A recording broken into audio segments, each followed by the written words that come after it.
aren't just people that physically are on the earth, they are the people that dwell on the earth. They're the losers. First beast causes the earth and them that dwell therein to worship the first beast, whose deadly wound was healed. There's that identity thing again on the wound.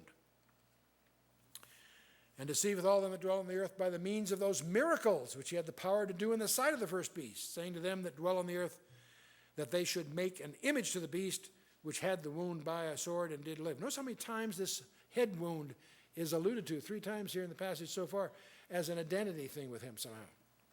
Had wound by the sword and did live. And he had the power to give life unto the image of the beast, that the image of the beast should both speak and cause that as many as would not worship the image of the beast should be killed. And he causes all, both small and great, rich and poor, free and bond, to receive a mark in their right hand or in their foreheads, that no man might buy or sell save he that had a mark or the name of the beast or the number of his name. And here is wisdom. Let him that hath understanding count the number of the beast, for it is the number of a man. His number is 666. People who know nothing else about the Bible all know about the 666. This is where it comes from, verse 18 of chapter 13. And that leads to all kinds of conjectures. Now, the 666, the word Christos in the Greek consists of 2 letters that start and end that word. And you put a serpent between these two, and you get, in the Greek gematria, 600 plus 60 plus 6, or the 666, derives from the numerical value of those 3 letters, and are so rendered. But that, of course, is the Antichrist, a type of the Antichrist. So you take the first and last letters and put the serpent in the middle of it, and you get the Antichrist, or pseudo-Christ, to be more precise. But whose number? You know, you find books spending all their time on barcodes, you know, because the barcodes use a 6 as a separator symbol in some of them, not all, but some of them. There are insertable chips that where you can take a tiny thing and insert it under the skin and have it transpond information and so forth.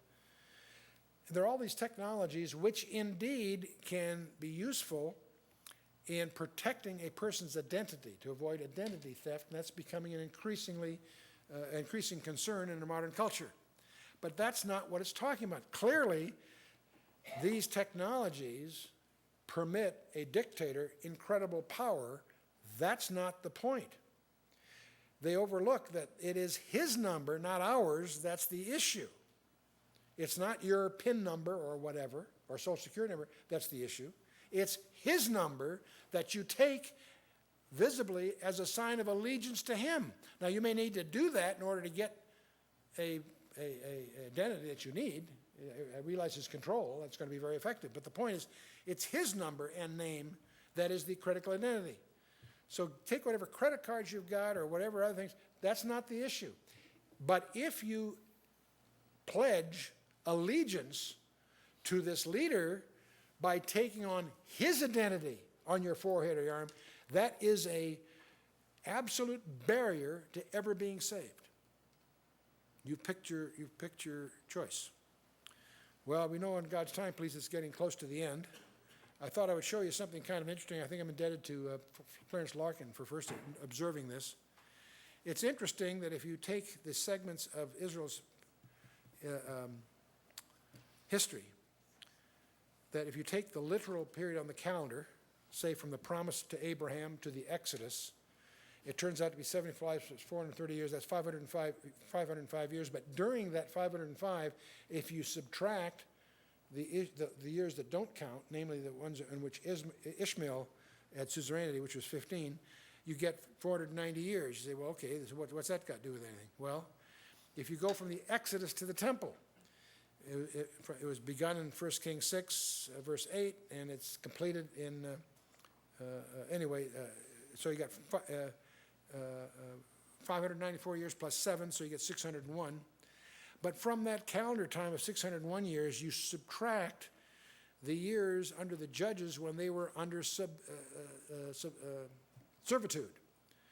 And there were 6 of those. Under Mesopotamia for 8 years, under the Moabites for 18 years, Canaanites for 20 years, Midianites 7, Ammonites 18, Philistines 40. When you add that up, that's 111 years of servitude. When you take the 601 years on the calendar and pull out the 111 that they're in servitude, you get 490 again. You always take the calendar, take when Israel's out of favor, and what you got left is 490 years. From the temple to the Edict of Artaxerxes. Temple was 1005 BC. Nehemiah 2:1 was 445 BC, as we noted earlier. That's 560 years. But you subtract that out of that 560, the 70 years of Babylonian captivity, you again get 490 years.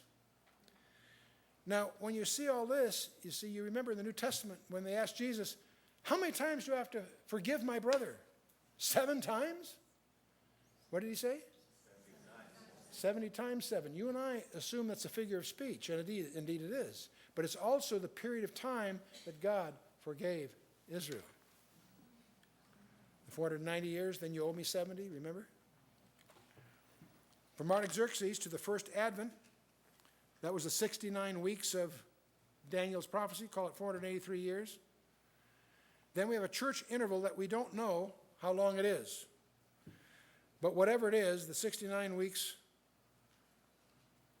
plus the 7th week is 490 years. There's an interval in there again where Israel set aside the church. In this case, they're going to be subtracting something like 2,000 years, some number like that probably. So that's kind of interesting, 70 times 7. Israel, this is what we've just studied is the 4th of 490-year intervals in the history of Israel. One of the big debates, of course, is where is how does the tribulation fit into all this? We know there's a 70th week that's defined by the Antichrist, that he defined by his enforcing a covenant. In the middle of that, he erects the abomination of desolation, which is the trigger for the Jews to flee, is Jerusalem.